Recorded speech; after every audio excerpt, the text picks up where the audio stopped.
We have lived through a digital revolution.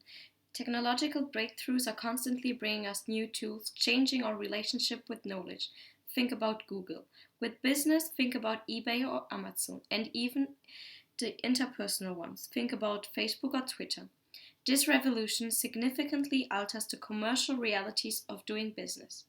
Digital content is an essential aspect of this new IT industry. Computer games, software, ebooks, apps, films, and music are all examples of such digital content accessed by varying means, from tangible mediums such as CDs and DVDs to downloads, downloading in real time, which is streaming, or on the cloud. The markets for these digital products are growing fast. The app sector in the EU is predicted to contribute over 63 billion euros to the union economy by 2018.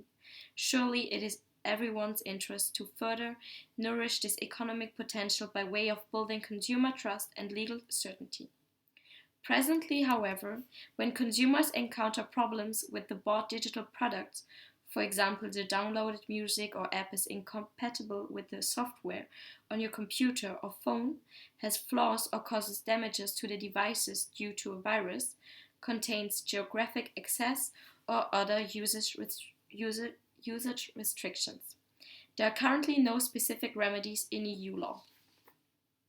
In addition, obstacles arise where digital content contracts are classified differently in each member state. This is much more than merely an academic debate, depending on whether national laws consider such contracts as sale of goods, provision of services, both or neither, so that they are regarded as sui generis contracts, their own category. The level and scope of consumer protection in relation to intangible digital products will vary, at times significantly. Such different treatment may result in different answers to questions, such as the applicable information duties, information disclosure, the supplier's liability for defects or non-conformity, and the available remedies. This, of course, causes legal uncertainty for both businesses and consumers as to their obligations and rights when selling cross-border. However, not only do the national systems differ from each other, often there are also problem of general lack of clarity of the chosen approach to deal with intangible digital products.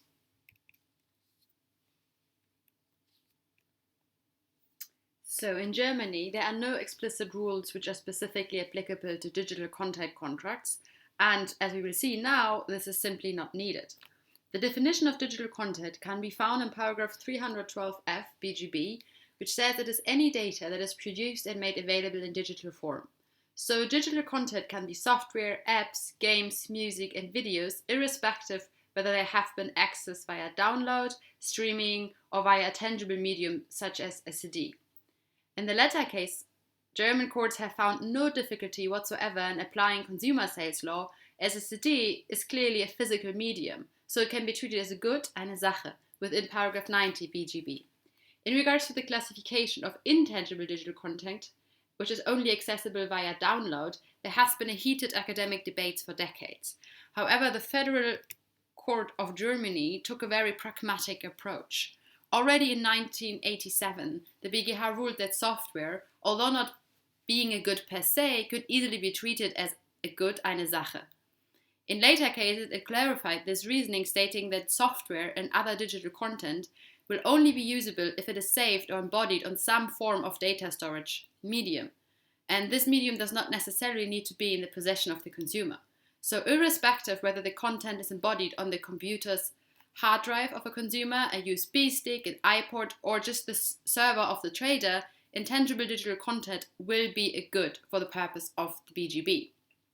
And this now has also found its way into the written law, leaving no doubt as to the characterization of digital content, because in paragraph 453 BGB, it now states that sale of goods provisions shall also apply to any other object. And just as ordinary goods then, depending on how the digital content is provided to the consumer, will matter in terms of whether the rules on sales contracts, so Kaufvertrag, paragraph 433 following BGB, or the rules on rental agreements, Mietvertrag, paragraph 535 following BGB apply. For this distinction, it is important whether the content was given to the consumer for permanent or temporary use only, and whether he made a one-time payment or monthly payments. In case of permanent usage, so for example a one-time download of music or ebook or software, sales law and thus all the consumer protection provisions are applicable. In case of temporary usage, so for example renting a movie at iTunes or streaming, rental agreements rules will apply. And it's interesting to note that the BGH has stated that this system not only applies to standard software, but that also the order of tailor-made software should be regarded as sales contract and not a service contract. And this is, of course, very good for the practicability of the system and the clarity. So, if the rules on sales law apply, according to paragraph 435 of the BGB, the digital content in question is free of material defects if it is in conformity with any stipulated characteristics which have been included in the contract, which can be quality, quantity, the version of the software or its available functions or its interoperability with other software or security measures, for example. If no such specific characteristic have been included, then it is possible that in the contract a specific envisioned usage of the good was concluded. And if none of them have been concluded, then conformity will depend on whether the digital content is suitable for the customary use and it is of general quality expected from content of the same kind. And material defects will also exist where, for example, a software was not properly set up by the seller or where the consumer tried to set it up himself but failed because of poor instructions.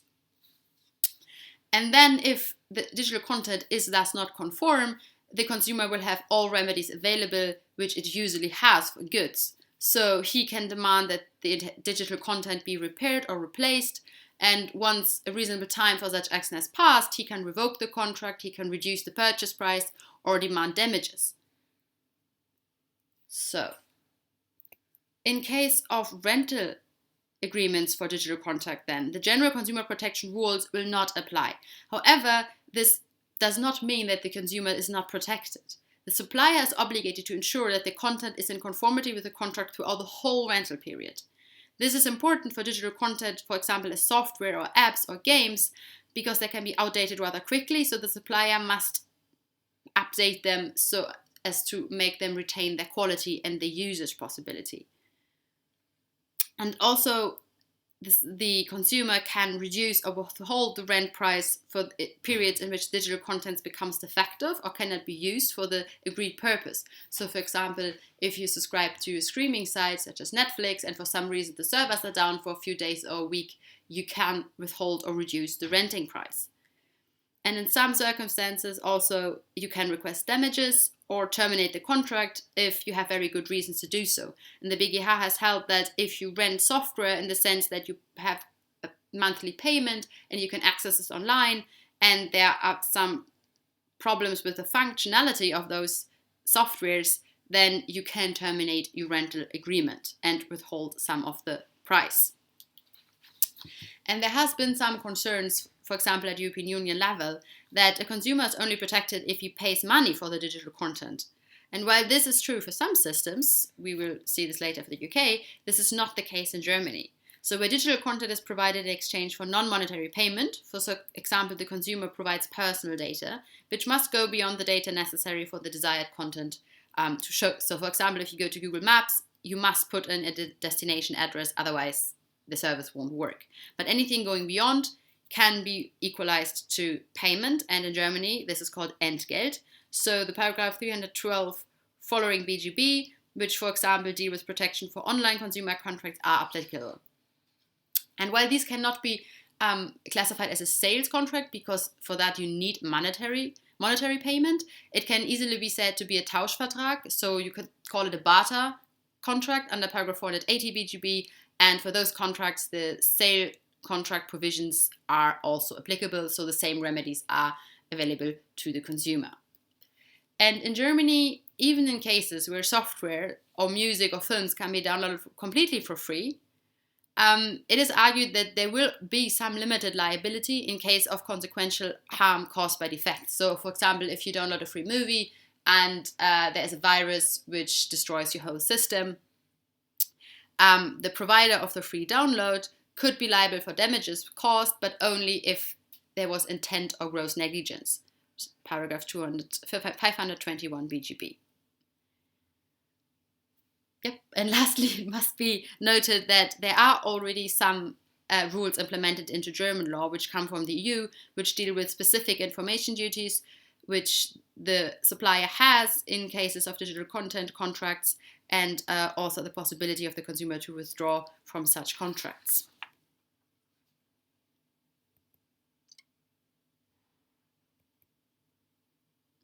Now, for the English system, the United Kingdom has chosen to take a completely different approach in regards to digital content contracts. They classify such contracts as sui generis contracts, so as a new category which is neither service nor goods, and then they apply consumer sales law to them. And for this purpose, the Consumer Rights Act 2015 contains a specific section only dealing with the consumer's rights and remedies in regards to digital content contracts. And this approach was needed because, in contrast to Germany, the courts simply did not come to the conclusion that intangible digital content, which is not embodied on a medium such as a CD, is a good under the former Sales of Good Act of 1979, so no consumer protection was existent. So the UK Consumer Rights Act of 2015 only grants rights to the consumer as to the digital content's quality where it was paid for directly or is supplied together with other goods or services which were paid for. What is more, this payment must be of monetary nature. Unfortunately for the consumer, this means that they have no claim as to defective digital content provided as part of a supposedly free service where he pays in personal data. Just as the German BGB, English law adopted the Consumer Rights Directive's definition for digital content. So it is data which is produced and supplied in digital form. And this data, this content must be of satisfactory quality, and here the description, price, and other circumstances matter. Second, digital content must be fit for the particular purpose which is explicitly named by the consumer, and digital content must also conform to the... Second, digital content must be fit for the particular purpose explicitly named by the consumer. Digital content must also conform to its representation online, so it must be exactly how this supplier describes it when he offers it online. If the bought digital content is then not in conformity with the contract, because it is not in conformity with the quality, purpose, or description, as was just named, the consumer has several remedies at his disposal which are really similar to the German solution. Because the consumer has rights to repair or replacement, to price reduction, to refund, or to seek damages for any consequential defects caused by the digital content if the trader did not act with reasonable care. And lastly, the consumer contract regulations are used by the UK to implement the Consumer Rights Directive 2011/83. So just as in Germany, there are duties to provide information on the most important characteristics for digital content, and there's also specific rules for the withdrawal.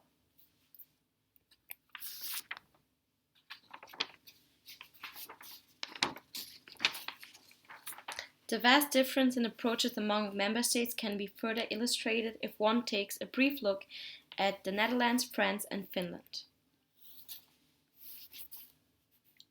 In Finland, it is expressly provided that both software provided on a tangible medium as well as the online supply of software, music, apps, etc.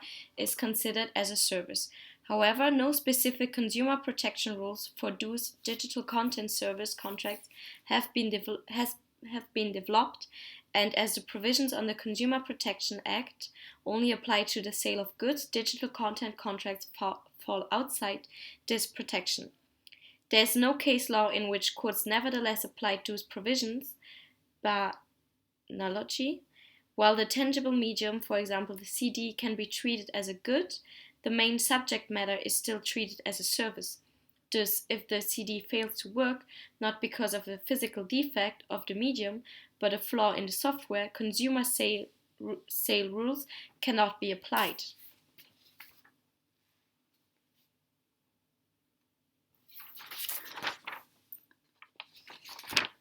In France, there is already significant disagreement as to the classification of the sale of a CD containing software, and case law diverges on the matter.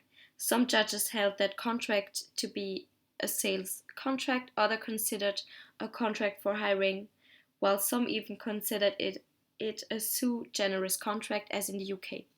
Thus, in comparison to the German system, in which the BGH has developed a uniform approach to digital content contracts, the French system is much less clear and shows the uncertainty in some of the member states of how to deal with digital content contracts. The Consumer Code does not specify whether a good can only be a tangible object, and thus this confusion continues. However, the legal warranty of conformity only applies to tangible goods and thus is not applied for software flaws.